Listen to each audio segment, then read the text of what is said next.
बिहार में एनडीए दलों के बीच सीटों का बंटवारा अंतिम दौर में है। भाजपा सहित एनडीए दल के प्रमुख नेताओं के बयान इसकी तस्दीक कर रहे हैं। गठबंधन अब सीट से एक कदम आगे बढ़कर जिताऊ उम्मीदवारों पर चर्चा कर रहा है।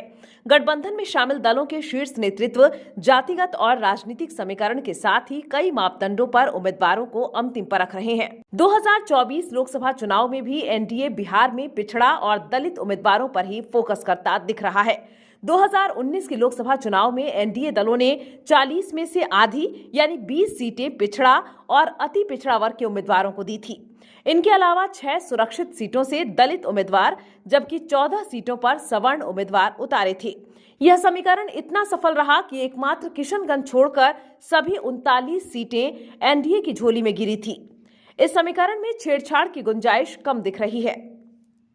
पिछले लोकसभा चुनाव में एनडीए ने पिछड़ा वर्ग को 12 सीटें जबकि अति पिछड़ा वर्ग को 8 सीटें दी थी।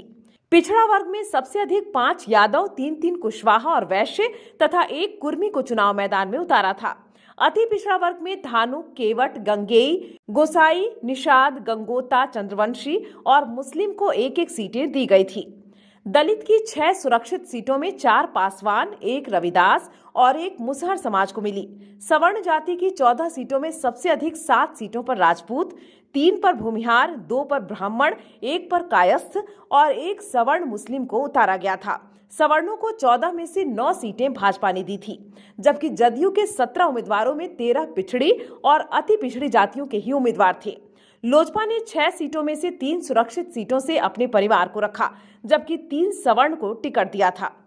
भाजपा सूत्रों की माने तो 195 उम्मीदवारों की पहली सूची आने के बाद बिहार में भी एनडीए के कई सिटिंग सांसदों की उम्मीदवारी पर खतरा है, लेकिन उससे जातिगत समीकरण प्रभावित नहीं होगा।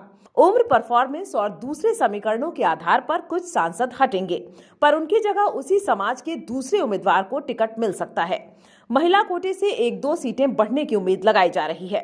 एनडीए का सबसे बड़ा दल होने के नाते भाजपा सहयोगी दलों के उम्मीदवारों को भी अपने पैमाने पर परख रही है।